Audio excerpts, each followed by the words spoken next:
Hey, this is Tony with Salt Strong, and in this video I wanted to share my top 3 lures for targeting big trout in the fall.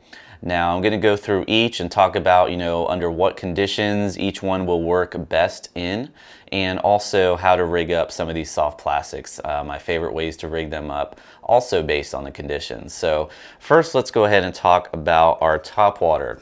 Topwater is an excellent lure for very large trout, gator trout in the fall. What you want to be looking for are schools of bait fish that are bunched up, and first thing in the morning, that's when I'm going to throw this topwater lure. That's when it's going to work best. Or if you have an overcast day pretty much all day in the fall, this can work all day casting around those schools of bait fish. So target those schools of bait fish, also target points that may have some wind wrapping around them. This lure will excel under those conditions. Now, as far as the color goes, this white or bone color seems to be my favorite overall, no matter what the conditions are. However, if you feel like you're not getting any strikes, maybe the water's just too murky, or it's just too early in the morning, very dark out, I will go with a darker color topwater. So darker conditions, go with a darker color. Lighter conditions, go with a lighter color. So next are the soft plastics, or the subsurface or bottom types of baits that I like to use for big trout in the fall. First is a 5-inch soft plastic jerk shad, such as the 5-inch Alabama Leprechaun that we sell here at Salt Strong. This color works very well in clean water. Also, this profile works very well in cleaner water because it doesn't cause too much of a commotion to spook those fish, and it does sort of a darting action in the water, which definitely helps draw in a strike in clear water for those bigger trout.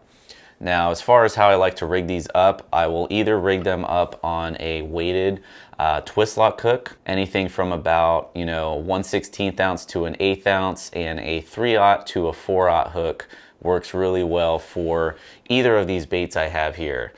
Right now I'm talking about the jerk shad, but next I'm going to talk about this paddle tail. So a 3/0 or a 4/0 hook will work well for a 4 to a 5-inch bait. And the weight will depend on how deep you're fishing. If you're fishing very shallow shorelines or very shallow flats, that's when I'll go with 1/16 ounce. And if you're fishing a little bit deeper, 4 feet or that 4 to 5 feet range, I'll go with a 1/8 ounce. Now, if I'm fishing a little bit deeper, let's say I'm fishing, deeper docks, deeper structure, if there's a really good cold front that comes through and really cools the water down, those fish will move a little deeper. So I'll target those deeper holes using a jig head with either a soft plastic jerk shad or a 5-inch paddle tail. Now, the jig head, this allows that bait to go down quicker and deeper, so that's why I want to go with the jig head under those conditions. Now, if the water's a little bit dirtier, let's say it's very murky, early fall the water tends to be a little bit murkier, and then later in the fall the water tends to clear up. When it's dirty, I like to go with a 5-inch paddle tail. Bigger baits are going to get bigger fish, especially in the fall, because bait fish are at their largest in the fall. They've pretty much had all year to grow, so they're going to have a bigger profile to them, so you want to match that with your bait as well. And the reason why the paddle tail excels in dirty water is because of that thumping tail action. It adds more vibration, it draws more attention to it. Also, this bait in particular, this is our 5-inch Slam Shady Bomber, and it has some flash in it. It has gold and silver flash to it, so middle of the day or later in the morning when that sun comes up, I put the topwater lure away, and then based on the water clarity, that will determine whether or not I use a 5-inch jerk shad or a paddle tail. Clean water, go with a jerk shad.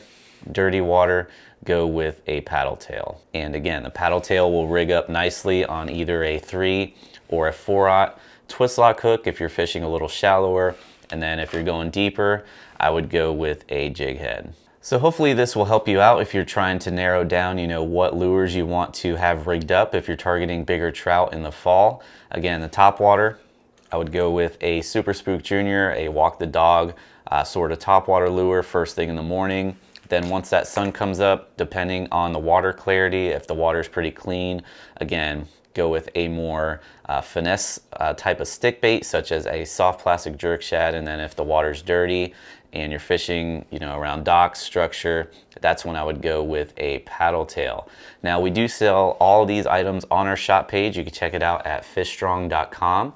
And if you're one of our insider members, you also get 20% off all the tackle, gear, anything you find on the shop page. So definitely take advantage of that. So that will wrap up this video. If you have any questions or comments, please feel free to leave them down below. Also, I'd like to know your feedback. If you have a particular lure that you like to throw in the fall for big trout, definitely let us know in the comments down below. Till next time, thanks for watching, and I'll see you on the next video. If you are new to Salt Strong, we are the largest online fishing club for saltwater anglers, and we guarantee you two things. Number one, you'll start catching more fish in less time. And number two, you will save a ton of money on your favorite tackle and gear with discounts available exclusively for our members. To learn more, go to saltstrong.com and we'll see you there. There's something about the water that'll give you peace, all by yourself or with your family. Live Salt Strong and where